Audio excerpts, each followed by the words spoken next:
Hey guys, what's up? So you like electric bikes, right? Yeah, me too. You like cargo bikes? Yeah, of course, they're the best thing ever. And you like folding bikes too? Yeah, folding bikes are pretty cool. What if all of that electric folding cargo was all in one bike? Yes, an electric folding cargo bike.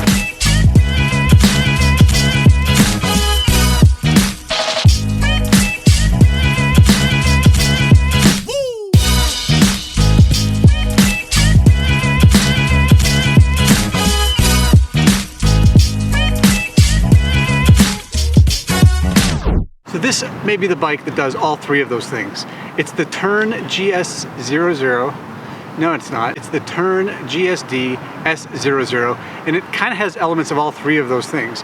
Tern is known for creating really good folding bikes, so it has some of the technology that they've developed on those folding bikes in this bike. But as you can see, it's also got huge carrying capacity, so it's a true cargo bike, and it's also got an electric motor. So it's kind of got elements of all three, which is pretty cool. And I'll walk you through some of those features, but also I want to tell you why I'm interested in this bike particularly. What I think is coolest about this bike is this huge back end. Look at the back end on this thing. I don't say that a lot, but it seems appropriate right now. This is a true cargo bike. Unlike some other folding bikes where it's kind of got a heavy-duty rack on the back, this thing is built to haul. They say it can haul 400 pounds, which I believe. These bags are huge. It'll take up your Costco run no problem.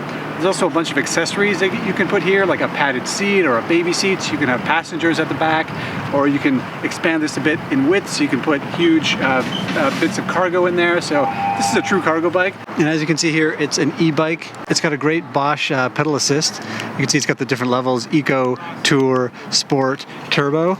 And like all pedal assists, it just gives you a nice little boost to get you up to speed. When you're carrying a lot of stuff, that's super important because that extra weight can weigh you down. The pedal assist is great. Here you can see the Bosch battery. What's cool about this bike is it's built for two batteries if you want. You can take them out, put a second one back here to give you extra distance, extra power, and make sure you're not going to get caught with that Costco load without battery power.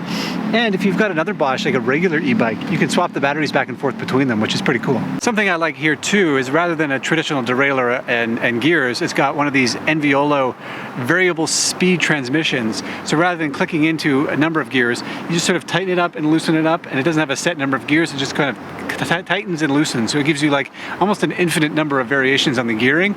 Also, to help you deal with that extra weight, it's got these killer disc brakes, 4-piston disc brakes, which give you that extra stopping power you need for that extra weight. I also love these front racks. I mean, this has been added aftermarket, but it's built by Tern, so it fits super naturally. And it's one of those ones where, you know, it doesn't roll with the wheel, so you're a little more stable. Sometimes when you've got a heavy load in your basket and you turn your wheel, it can sort of throw your weight off, but it doesn't do that with this one. So if your back is full, or if you've got passengers in the back, you can put your cargo up front. And another cool thing is that because this bike is built by Tern, which has years of experience in folding bikes, it's got some of those nifty folding bike kind of features. I wouldn't call this a true folding bike, but it does have these things like this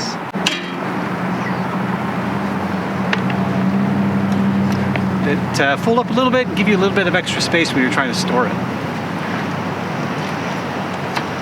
Also, check this thing out.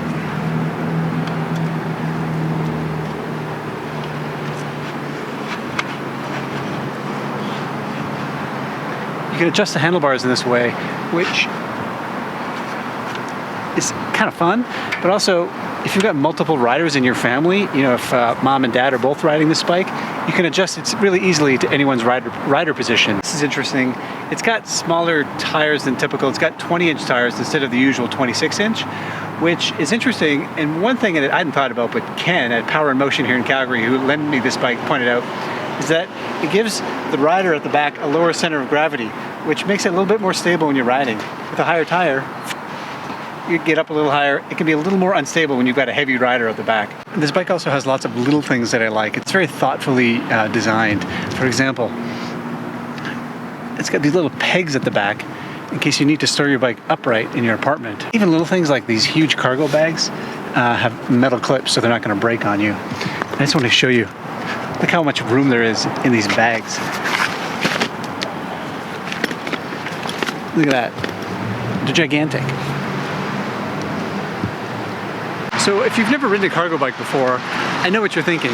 Cargo bikes can seem kind of big and heavy and unruly to ride. And some of them can be, but you'd be surprised actually. Once you get moving, you'd barely even notice the extra size or the weight, except for going up a hill. But what's cool about this bike is that it's been designed in such a way that it has a wheelbase that's almost exactly the same as a regular bike. So you don't feel the extra size at the back, and it's got a pedal assist motor. So when you hit a hill or if you've got a lot of weight on it, the motor helps you out. So it's not a problem at all. And this bike's riding really smoothly. I'm enjoying it. It's fun. Nice upright posture. It's fun. So that's all well and good. Cool bike, right? But what's really interesting to me about this is this bike as a potential for your urban lifestyle. And what I mean by that is, like, most of the time when you see cargo bikes these days, they're pitched as a car replacement or a family car replacement. Suburban or inner suburban family ditches the minivan or ditches one of the two vehicles they own in favor of a cargo bike. And that's often the case because they're quite expensive. This one runs about $6,400. So yeah, you want to replace a car with it. But they ditch the car and then they use this all the time. They take the kids to school, they go to the grocery store, they go to Costco. It does so many functional things that it really becomes a car replacement. But because cargo bikes tend to be a bit bigger and those long tail ones are really long, they can be difficult to manage. They're hard to store. It's hard to find somewhere to put it. They're hard to park. This one is a little bit smaller, so it's a little bit more manageable.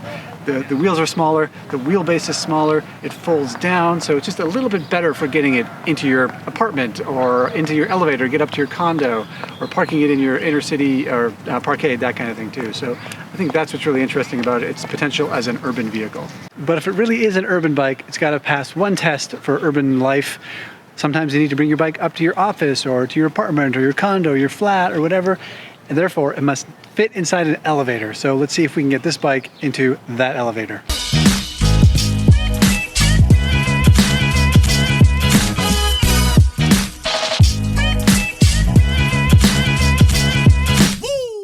So if you're interested in this bike, it's a check out Power and Motion's channel. I'll link to it down below. Ken does these amazing videos that get through all the specs of all of his products, including this bike. So it'll answer any question you need to know. And I'd say if you take anything from this video, just think about cargo bikes as part of your urban lifestyle. They can do so much stuff. Hey, if you can ditch your car, all the best. Good luck on that one. Anyway, thanks for watching. We'll see you next time.